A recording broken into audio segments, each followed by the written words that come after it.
spying on the pirates, Richard and Alan are seen and denounced by Buller. They try desperately to fight their way out of the trap. Tie them up!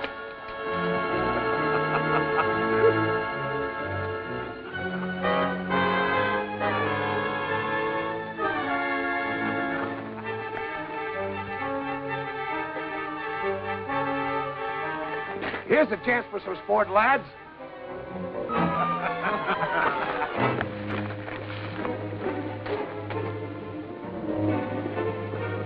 Throw them in the wagon. Tie their feet and tie them to the wagon.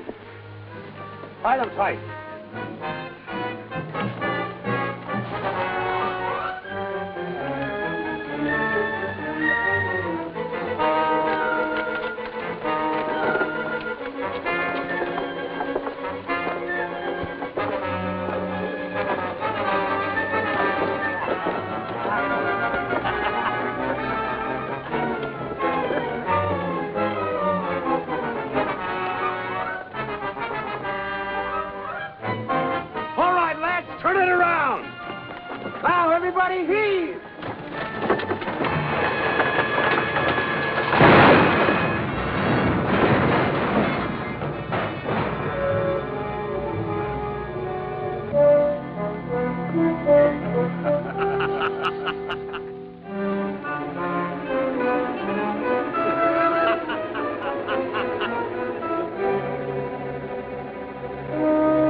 Still able to navigate.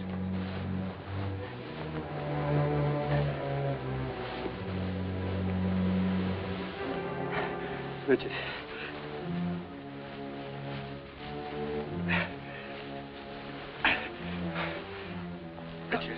We've got to get out of here. Better yet, if they're both alive, we put them on trial with ourselves as judge and jury.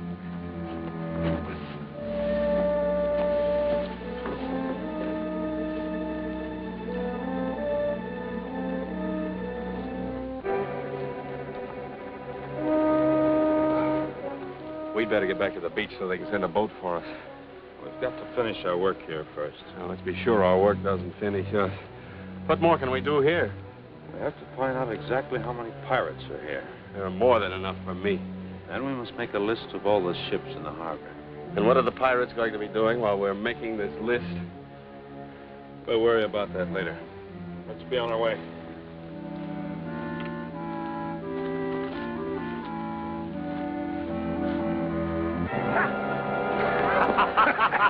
All right, lads, take them along.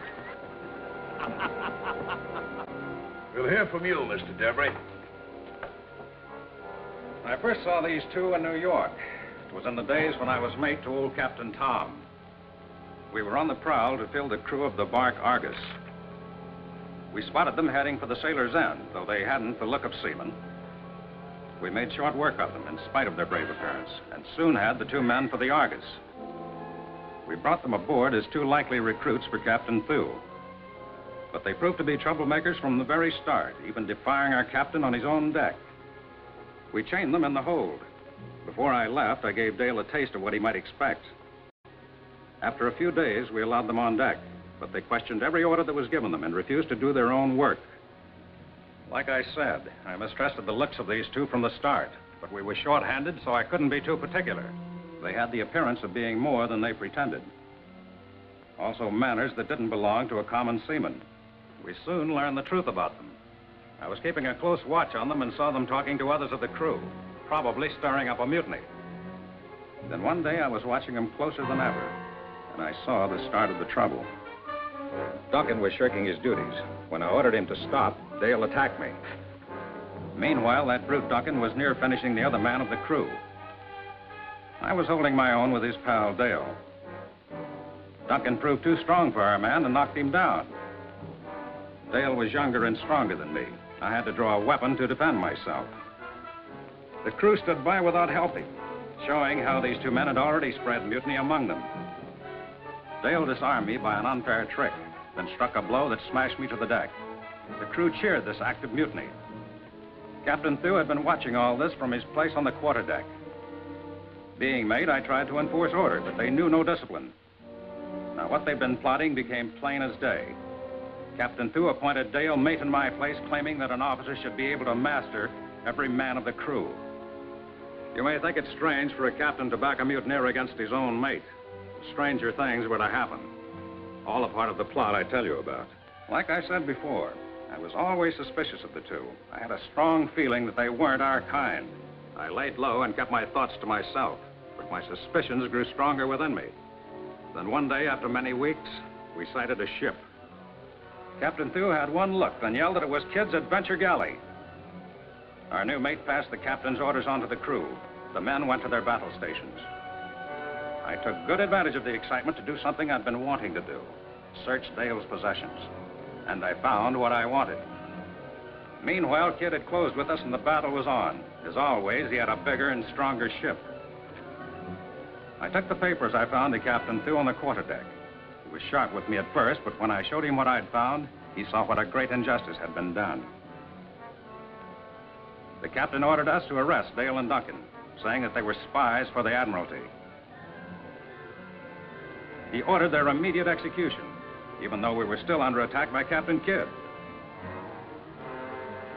It was my duty and pleasure to fire the cannons they were lashed to. They escaped only because a broadside from Kidd's ship wrecked the guns before they could be fired. Then they treacherously went over to Kidd and have been with him ever since. We all know Kidd is no pirate, and neither are they. This document you found, what did it prove them to be?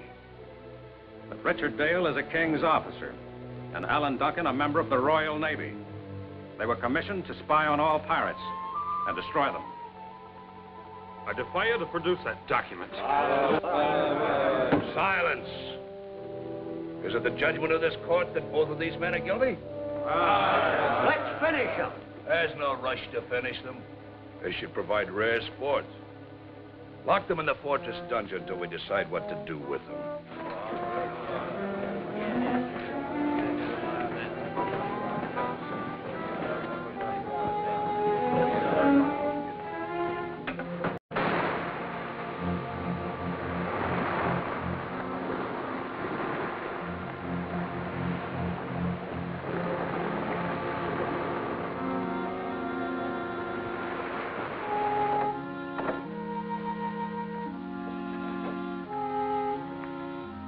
No chance to get out of here. Now, if we're to escape, it'll be by our wits. Then let's hear a clever plan. All right, sit down.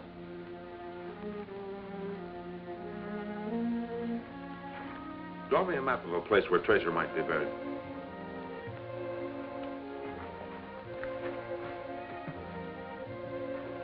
Guard! Guard, come here. Tell Devry and Buller I have important information for them.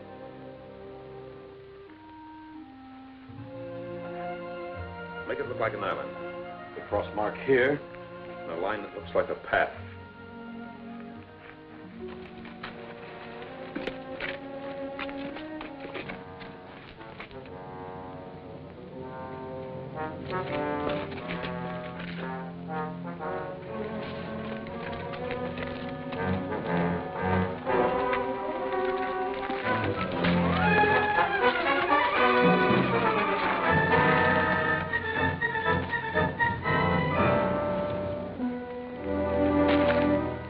Well done, lad.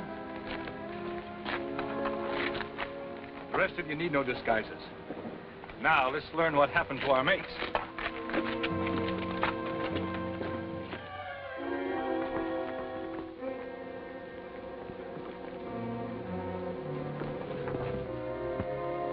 What's the information you have for us? I was just thinking. Since we're soon to leave here, it'd be too bad if the secret of Kapten Kidd's treasure went with us. You know of it? Perhaps.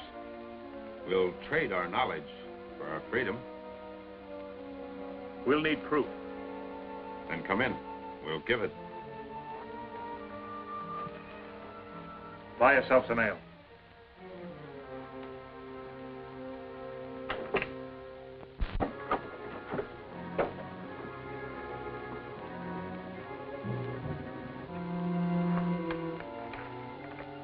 Look at this.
Unlock the door.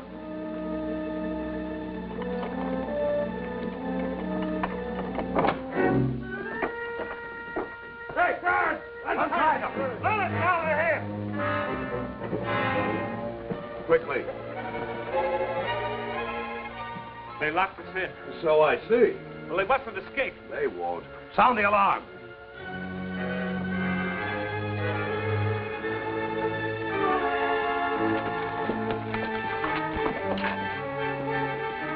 Organize a party and search for the spies.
Bring ammunition and man the cannon.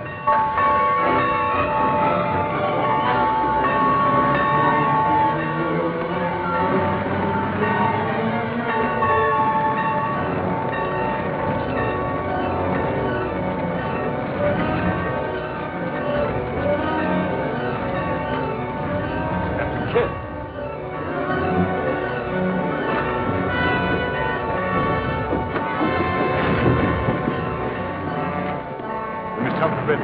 I'll show you how we can.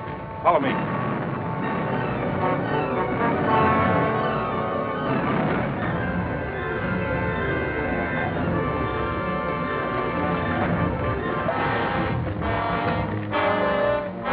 Let's stop that powder from reaching pirate cannon.